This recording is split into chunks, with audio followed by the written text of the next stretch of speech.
Okay, hey, welcome to a special episode of On the Wrist from Off the Cuff. Today we're going to do a little solar quartz comparison, comparing a $200 watch versus a $2,000 watch. Essentially a JDM Seiko selection there on the left versus a wonderful Seiko Astron on the right. I figured this would be a little bit of fun. Honestly, one reason because I typically don't feature a lot of quartz watches on the channel. And two, I think there's always a little bit that gets lost in translation when it comes to, substantiating value within a timepiece. I know for a lot of people, there's people who don't wear watches that'll say, I can get the time off of my phone. And I think most watch enthusiasts can kind of write that off and understand the value of wearing a wristwatch, right? As more than just a functional tool, but, as an accessory and a bit of a representation of yourself as well, an extension of your own personal style, right? And, it tells a little bit of a story about you. But then you get into stuff where some people who like automatic movements, will face criticism against those who are all about quartz because, well, quartz is ultimately going to be more accurate generally at various price points. So I did want to show these two different price points from the same brand, but they do have a similar kind of tail of the tape here, at least at a very basic level. So a little bit about the brand. Seiko was founded back in 1881. They're Japanese in origin and now have factories throughout Asia. They cover all market segments from entry level to high end, and we're going to have a look at two ends of the spectrum today. In terms of an everyday dress watch, I think you could say that these kind of fall within that category, probably more so just everyday watch when you think about the Astron. But, these do have some very nice details about them where I think that they could be quite comparable. Some key common characteristics in the language, you're looking for something within this space. Of course, clean, classic, minimalist design, something that's sensibly sized. And I'll even add specifically for this comparison, something that has worry-free maintenance and timekeeping due to the solar quartz movements, as well as having the robustness of a sapphire crystal. So we have the SPBX 147 on the left, and then the SBXD007 on the right. So with that said, let's go ahead, zoom the camera out, get these pieces in hand, and take a closer look. Okay, guys, so there are some things that these have in common. Yes, solar quartz movements, sapphire crystals, both Seikos, 200, 2000. So quite a big difference within the price gap. Of course, that's just rounding up. This is actually 180 from Sakura and about 1500 from Sakura. I'll leave links down in the description.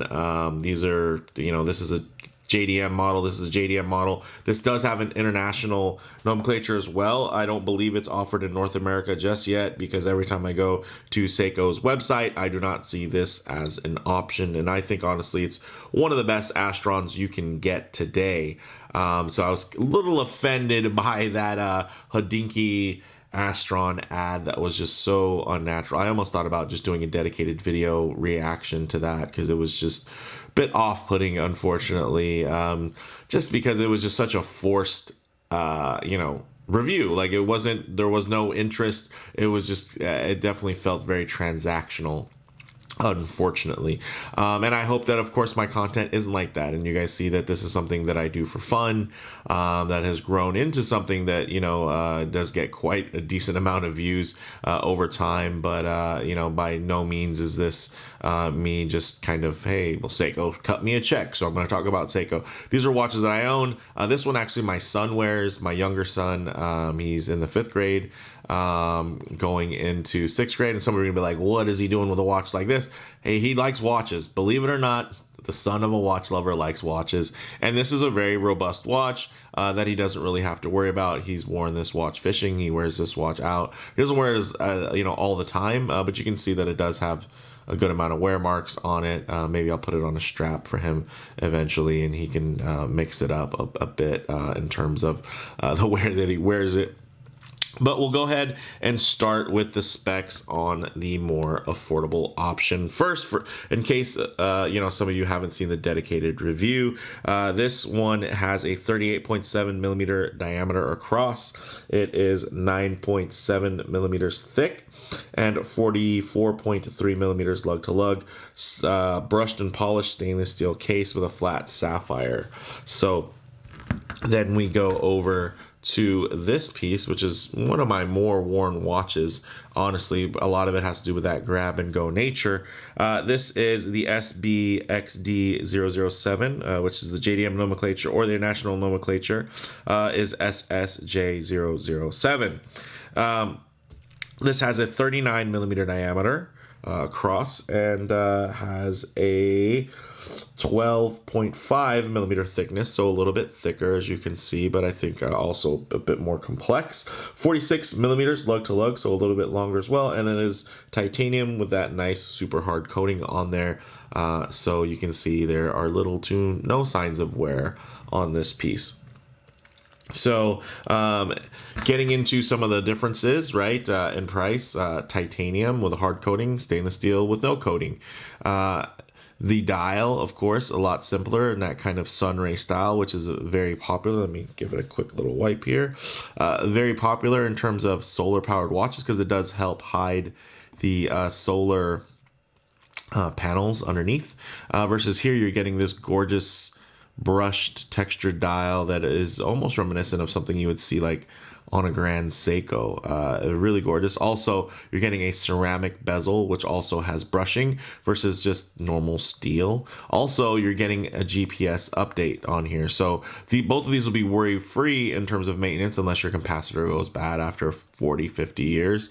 But for the most part, you're never going to have to worry about maintenance, really. It's just going to be, keeping it in the sunlight so that it'll retain a charge because you're not going to be swapping out the battery. And that's, for me, one of the big drawbacks about high accuracy quartz, because they typically only have batteries that last about 2 years. So it's one thing to swap out Mecha Quartz, a cheap watch, every 2 years. But for me, like a high-end watch, it just feels, I don't know, there's something about that I don't like. It doesn't resonate well with me, although I can really appreciate high accuracy quartz. I do find that to be a bit of a drawback, which is why I really like this Seiko Astron, in that it is offer me that kind of less maintenance idea that you get with a mechanical, where it can pretty much be a little bit more future proof, which I like. And then also with the GPS update, although both of these movements, the movement in here is the V157, and then here we have the caliber 3X22, and both of them actually, when you consider this one without any type of signal updates, it's plus or minus 15 seconds a month. So both of these are plus or minus 15 seconds a month. Just one of them, though, can have absolute accuracy at the press of a button once I get that GPS update. So that is, again, something that you pay a little more for. Another thing is both of these do have nice water resistance. Neither of them have screw-down crowns, but this one has a water resistance of 100 meters, which is great for an everyday watch. This has a water resistance of 200 meters without a screw-down crown. Some of you are saying, well, then it's not really 200 meters water resistance. No, it just means that it's built to a much higher tolerance, and the seals and gaskets and everything that are used are going to be much more robust. And as long as this crown is pushed in, it will remain watertight up to 200 meters, which is very good. And I know some of you are like, why would you even have a screw down crown? Well,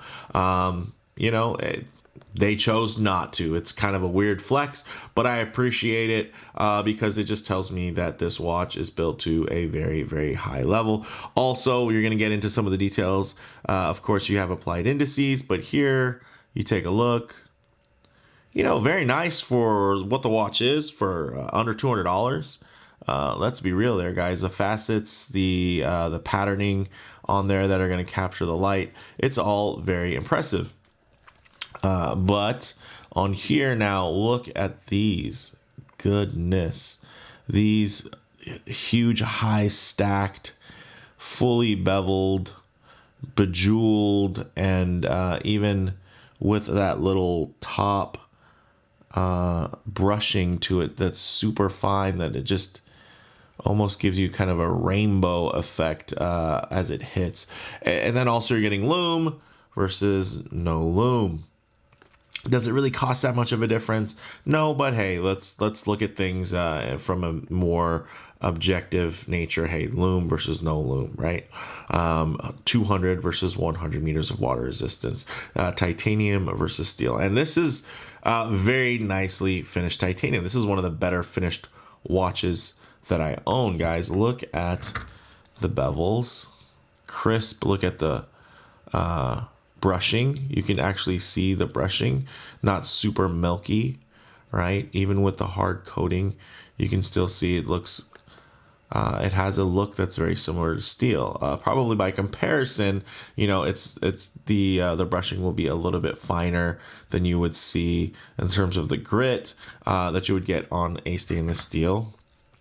As you can see here, by comparison, right? You can see the brushing a bit more there, more pronounced, but you still do get a nice little bevel. Check that out on a nice affordable watch. Let me give it a quick little wipe here, guys.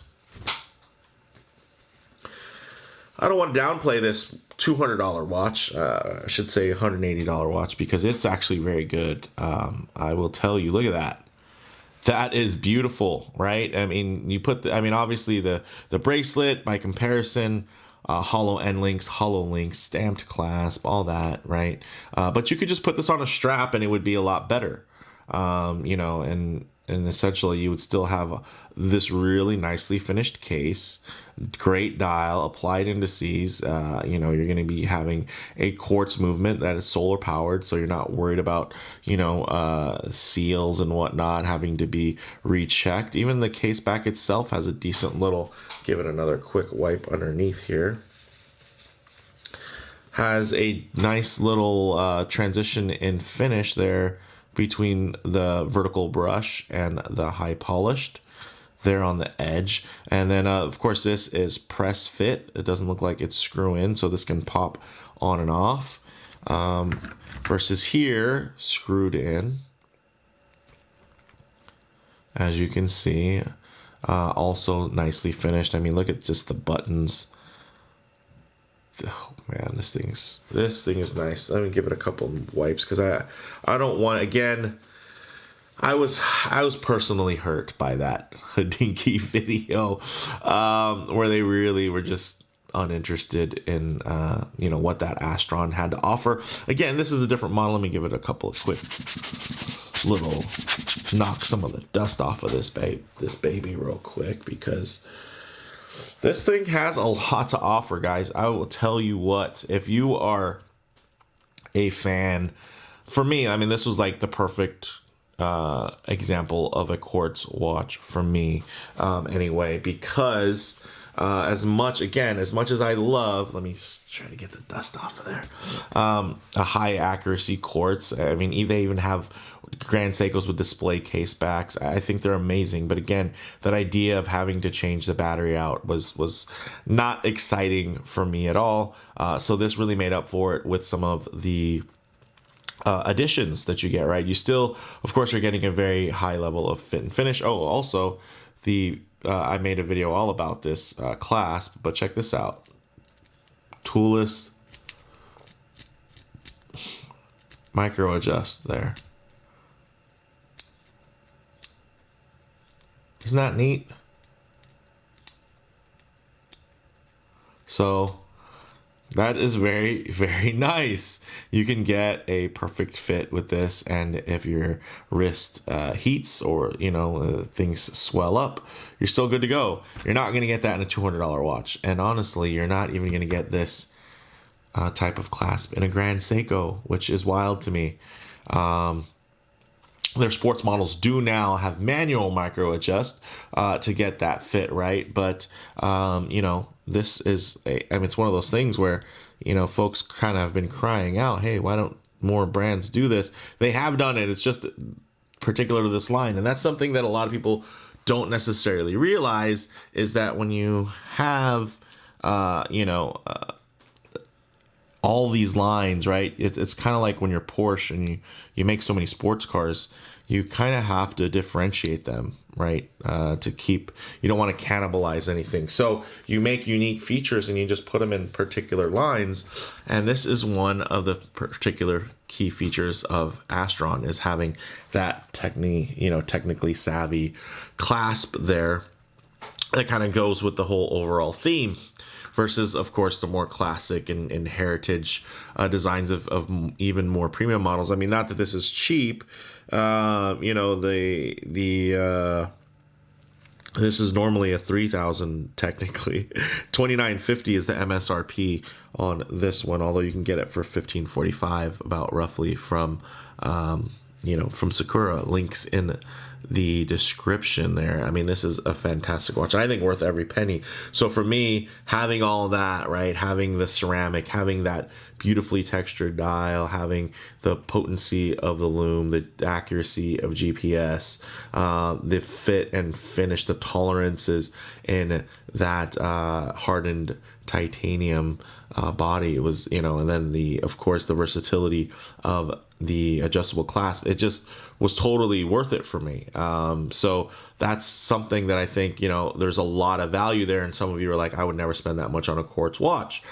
This thing has a lot to offer, So, and I have two Grand Seikos that I love dearly. One was a recent acquisition, and one was purchased last year. One, it was bought brand new. The other was bought used, and because it's like a early 2000s, which, hey, if you are a fan of the channel, keep an eye out for that follow-up. But I mean, for me, again, Astron has so much to offer, and in certain regions, like within Asia and Japan, I'm sure Astron is actually a huge seller. It's a very high demand watch, a wristwatch, and right now, of course, we're kind of in this mechanical renaissance, but you're seeing even Swiss watches starting to get back into premium quartz, especially solar quartz. So great to see Seiko really flex there with a model like this that's very versatile. Like, this thing wears, again, they're not too different in size. This wears like a Seiko Alpinist, and honestly, it performs like one too. 200 meters of water resistance, amazingly capable, and quite timeless, if you ask me. Of course, a little bit more contemporary than something like this that ties more into Seiko's, heritage of the past. Yeah, I did want to compare. So $200. About $2,000, again, that's rounding off and on, but these are both really great options and different ends of the spectrum. I can't put this on because my son's wrist is smaller than mine, but just so you guys know, there's a full review of both of these, each of these models, and I'll put that at the end of the video so you guys can just click there from that side menu. But yeah, I love both of these watches. I, do get a lot of joy out of seeing my son wear this watch in particular, just because it's analog. He's telling the time, and it's not one that I have to really worry about because it does have a sapphire crystal, so I don't have to too much worry about the scratches. You can see even with this rougher wear, the case is still in great condition. It's really just the bracelet that's picking up some wear, so you can easily swap that out. Put it on a rubber strap, dress it down, make it a little bit more sporty, leather strap, a little bit more dressy, and then of course there's always fabric straps for everything in between. And yeah, there's still a lot of value to be found in a cheap Seiko, which is great. And there's also still a ton of value to be found in an expensive Seiko. And, I feel like those are two narratives that are very loud today that a lot of people kind of regurgitate. Seiko's overpriced and they're not producing enough value for money. I mean, this is a ton of value when you think about everything that it has and the finish levels. And if you don't care about ceramic and you don't care about the level of fit and finish, and you don't value those things, guess what? You still have other options. If you don't care about titanium or hard coatings or on the fly micro adjust clasp there, again, you have other options. So that's another thing that I like about Seiko. Yes, it does muddy the waters a bit when they have to separate things, right? Because they don't want them to cannibalize each other's sales. So they kind of do have to make, there has to be a line of delineation between Persage, between Prospex, between Grand Seiko, between King Seiko, Astron, and then of course Seiko 5 or Seiko Select, Seiko Spirit. So between all of those other lines, they do have to make sure that everything is structured and tiered in a way to, depending for each buyer, they'll find something that might speak to them. So with that said, let me know what you guys think in the comments below. If you like the video, please do it like, and if you haven't already, please subscribe for more content just like this. Thanks, guys.